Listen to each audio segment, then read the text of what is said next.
ว้าวดีๆบ่ขึ้นฮอดกันจังน้อยเลยมาอยู่นี่ก็บ่ร่วมกันเลยยังบ่ร่วมกันพ่อเมียกันมาลมขัดลงได้ยินว่าซัดถ้าเอาคืนน้องเอาบ่เอาแล้วเป็นยังไงบ่เอาเอาละย้อนยังมันเป็นว่าแจกเพื่อนกันแล้ว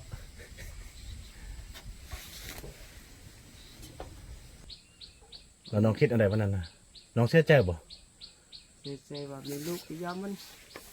เลยเจ๊เยอะขันลมเป็นน้องตีเป็นร้อยเจ๊นะ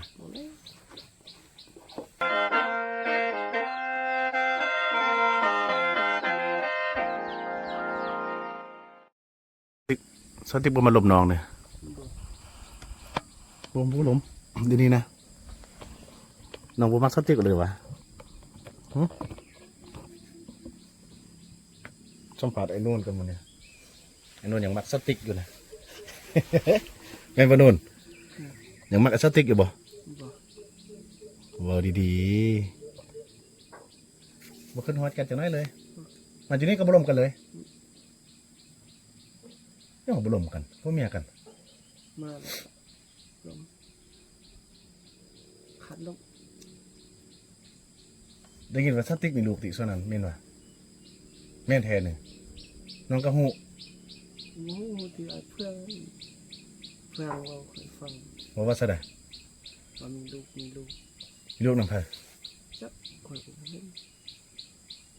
ไม่มีลูกนำน้องตีแม่น้องไปฝากน้องบ่ได้ไปน้องสติกกับบ้านเนี่ยเอาสามีนภาพบูเลยอยู่ที่บ้านคอนบอกยาฮะมุกกับไปจอมวัดคูนวันนี้มัดพออยู่พื้นไปนำพื้นนี่แล้วติ๊กอยู่ใช่ตอนมันมีลูกนะจักโอ้เป็นมาติคนยังมาแต่ทำยังพุ่นมาเพื่อนเล่นบอกเฮาบอกวันนี้อยู่พื้นว่าสะดาไอ้เฟืองบอกว่าสะดวกสะดามีลูกเขานุ่นน้องตอนติ๊กมีลูกสิไอ้เฟืองมาบอกแล้วน้องคิดอะไรวันนั้นนะน้องเสียใจบ่เสียใจว่ามีลูกยามันเลยเจ๊เยอะขันลมเป็นน้องตีเป็นร้อยเจ๊นะไปกินยาคุมนี่เอาบุหูแกเนาะตัวถึงไหนเนาะตัวมันแต่เขาแจ๊ยังสิบุหูเมื่อเนาะเจ้าว่าหูเมื่อไอ้ท่ามกับว่าบุหูเมื่อหูกำมันยังไงนี่ว่านอนตื่นมาแล้วบุหูกันนี่บัวว่าสิบุหูเนาะไปจับขี้ไปเด็บๆอยู่ฮันที่บุหูเนาะเด็บเงียบเลยบุหูเฮ้ยตัวที่มันคิดตัวสิเนาะโอ้เมียมีลูกก็บุหูเลยเนาะไอ้นุ่นเนาะแต่ไอ้เฟืองบอกเก่งหูเนี่ยติ๊กบุบอกน้องว่ะบอกเลยบ่ได้ร่วมกันเลยเนี่ยบอกตนอยู่นี่เป็นคนบอกแล้วน้องนวลอยู่นี่ก็บ่รอดไปจากบ้านเลยบ่รอดไปห้าสักทีกับวัดบ่เลยเงินมาจากเพื่อนซักเบ็ดกับมันซักเบ็ดมาซักไปน้องเด้ซักละซักซักยาวให้ซักน้องยังบุกลุ่มเอาก็ซักไปนะมาเข้าห้องแล้วกลุ่มเอาเลยไหมกลุ่มออกเลยเป็นยังเมียตัวเองเต็มแล้วออกไปพื้นซักเต็มแล้วค่ะดีนอนตุนดึกไฟมืดมาซักวันนี้คูนดินไล่หนอดินโทรศัพท์หนอตุนคืนไว้หลับนอนเนี่ยตอนช่วงสองคนน้องยังบุกลุ่มเอาเลยกล้าป่ะกล้ากลุ่มเมียป่ะมันบอกว่ากลุ่มเลยไม่ได้ไปมอมันถ้าเอาคืนน้องเอาป่ะ บ่เอาแล้วเป็นยังไงบ่เอา เอาละ ย้อนยังมันเป็นว่าแจกเพื่อนก่อนแล้ว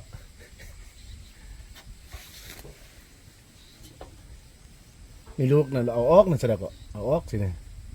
มันกินยาเนี่ย มาจักกรมาเพื่องให้ยังอยู่เห็นนะไปเห็น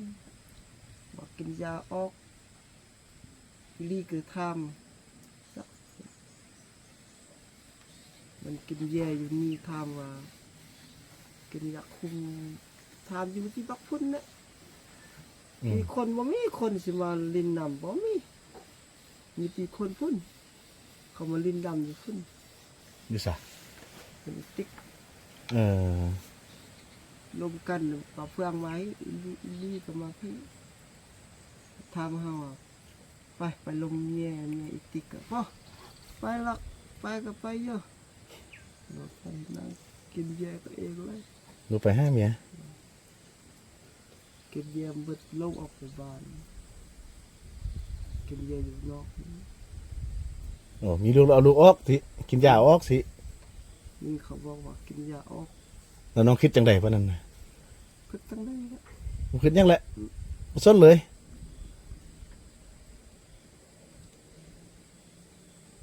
เสียใจบ่เมียมีลูกนะ เสียใจยังละ เสียใจยังไงบ่สนเลยเนี่ยมีพักกะยามันเนี่ย เขาว่ามีติดพัว พวกผู้ใดบ่ฮู้ซ้ำ พัวสิได้บ่ถามว่าบ่ฮู้มีไปเลยถามบัดหนึงล่ะมาพัวสิโดยเจ็บบ่ฮู้เลย น้องท่านเนี่ยถ้าผู้ใดแจ๊ะสิจริงก็บ่ฮู้ นี่ว่า ตัวสิเนาะผมว่าสิบ่ฮู้เนาะก็ฮู้แน่เนาะ โอ้คือดีกันนะครบกาย นี่เป็นซะได้ กายนี่ค่อยเห็นวันเขาไปเจ็บ อืม เขาไปเก็บมะม่วงแล้วเห็นเขากุมเจ็บ เห็นเป็นคนเห็นนั่งเด้เขาพายปืนแก็บไปโลเห็นสาวลีมาแล้วกุมอยู่หันมักม่วงเขากับหันเก็บ ผมเจ็ดจะเป็นต้นม่วงเลย อืม คนลาวพี่นี่เขาแบกเป็นแก๊ปได้ อืม แล้วน้องก็เห็น เห็นแล้วเอ้ยลูกไปเจาะคนหนึ่งแล้วคนหนึ่งเขาคืนมาแล้วหมูจอยแจะกันอยู่เทิงเริ่มเป็นต่อไปก็ว่าลูกไปแล้วอยู่ทาเพิ่งเติบขอเห็ดได้แล้วหลักคืนไป เปลี่ยนกันคนเดียวแค่นี้เนี่ย ขึ้นไปแล้วทำเฮ็ดหยังไม่เห็นอ้าวเก็บมะม่วงซื้อๆเบิ่งเดี๋ยว จริงๆก็เจ๊กันแล้วเนาะบนต้นม่วงนี่หว่าต้นม่วงนานพุ่นโดนหรอบ่ ต้นน่ะ แต่โดนพุ่นตีตอนบ่ทันอายุบานนี่ตีโอ้คนลาวเนี่ย อีติ๊กนี่โอ้โห ที่ขนาดบ่เห็นเนาะ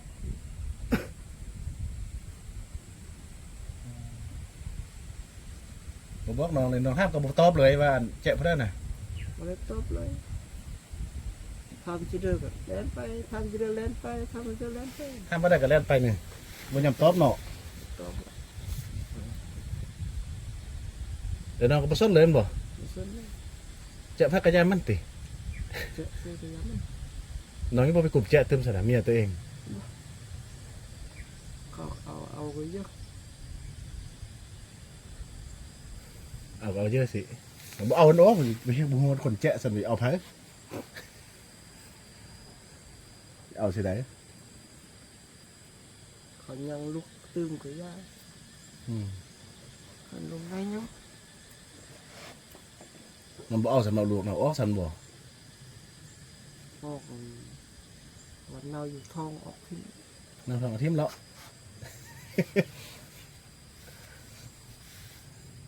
มันผู้หญิงว่าสิบ่ฮู้ เงิดเดี๋ยวเนาะบ่ฮู้เนาะก็ไปแจ๊ะแท้อีบ่ฮู้เมืองแกเนาะซับกับคนตายโอ้เนาะก็บ่ฮู้เมืองเนาะ คนตายบ่ฮู้เมื่อยแล้ว อันนี้ยังนอนอยู่ที่อีบ่ฮู้เมืองฮู้ครับบ่อยากเว้าซื่อเนาะ บ ตัวซื่อๆเนาะ ตัวนะ มันแจ๊อยู่ป่าพุ่นเด้อหรือว่าแจ๊อยู่บ้านนี่ฮะ ถือว่า ตามน้องคิดว่ามันอยู่ป่าหรืออยู่บ้าน มันแบบเพื่อนมาถึงบอกยาอยู่เพื่อนเนี้ย เออ บอกยาแล้วว่ามาแล้วว่าไปบ้านมาว่ามีมันเพื่อนว่ามีมันไปเพื่อนทันยังเนาะมีมันนะสิเนี่ย อืม เพื่อนว่าอันดีก็บอกว่ามีมันในมิตรอันเนี่ยว่ามีมันอ้าว ประมาณเม็ดหนึง โอ้ว้าวละอันนั้นน่ะมีมันอันนั้น เขาว่ามาน้ำนองที่เขาจะมาบอกน้องนะ แม่น จอมอายุพี่ก้อน น้องมาอยู่พี่ก้อนเหรอ อุ้นหุ่นจง เออ เข้าหันอยู่หันเขาบอกยาให้ บอกยาจะได้ผีผู้ไปนอนนำนี่บูหูเมื่อนี่เราเข้าอยู่หันวัดตีเนาะน้อง ว่าต่อคุณว่าเอก มาตามน้องคิดว่าเป็นเพ่อเอา เขาอยู่ตามนี้มัด บอกนะน้องคิดว่าเพ่อวิจัยอีติกอะ จักโห บอกตามน้องคิดว่านะเดาเบิ่งดู อยู่ได้ละ บ่เดาแหละ พูดที่บอกเพื่อน ไอ้เฟืองเดาไอ้เฟืองว่าเป็นเพ่อ ว่าวัดทุก มากวัดบางที่เลยเนาะ พี่มีคือซ่าเฮ็ดนะ วัดมีวิสาหนึ่ง เพื่อนนะ ไอ้เฟืองวิสาเบิ่งว่าเป็นวัด อืม เดาเอาเนี่ย เราเอาชื่อได้ไปบุกชื่อบ่ได้ เขาบ่ฮู้เนาะบ่เห็นเด้เนาะ บ่เห็น บางทีก็มีความเป็นไปได้ไอ้วัดนี่เนาะ นี่ก็ได้ยัง บางทีมันย่างมันร้อยเฮ็ดเนาะ ปัดคือตุนูเฮ็ด เดี๋ยวนี้วัดกับติ๊กนอนอื่นจอมนอนนำกันบ่ จอมกันนอนนำกันนะ เขาแจกกันบ่ บอกคุณหน่อยอยู่ นอนละล้าเนี่ยแขนแดสนะบอก คุ คุณ ณหน่ น้ อ อย ยอยู่ ซ้ำนั่นน่ะเจ๊ว่าแตกของตาย บอกก็ต้องเฮ็ดเท่าน้อยอยู่สิเด้อ บอกแล้ว มันยังซ้ำอีติ๊กก่อนสิ ไงซ้ำแม่ซ้ำพ่อเพิ่น น้อยอยู่บ่ต้องไปเฮ็ดเข้าเท่านอนละล้าก็บ่เป็นหยังต้องเฮ็ด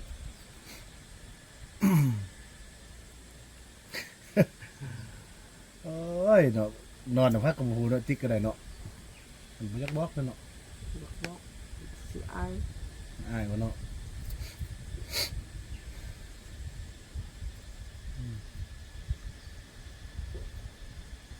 แต่ไอ้นู่นน่ะบ่คิดหยังเนาะไอ้นู่นเนาะ ว่าไปมื้อเช้านี้ก็บ่บอกคุยจักเครือบอกว่าไป น้องเห็นบ่ตอนย่างไปน่ะ บ่เห็นเลยคนนั่งอยู่นี่หาว่าไปคนเด้อที่นี่บ่แล้วนี่ยังไปเล็ด ย่างไปเลยเจี๊ยไอ้บุญรอดเจี๊ยหรือว่าย่างไปนำกัน ยังไปนำกัน บุญรอดก็ย่างได้แล้วเนาะหันแล้วมาหาอุ้มก็ได้แล้ว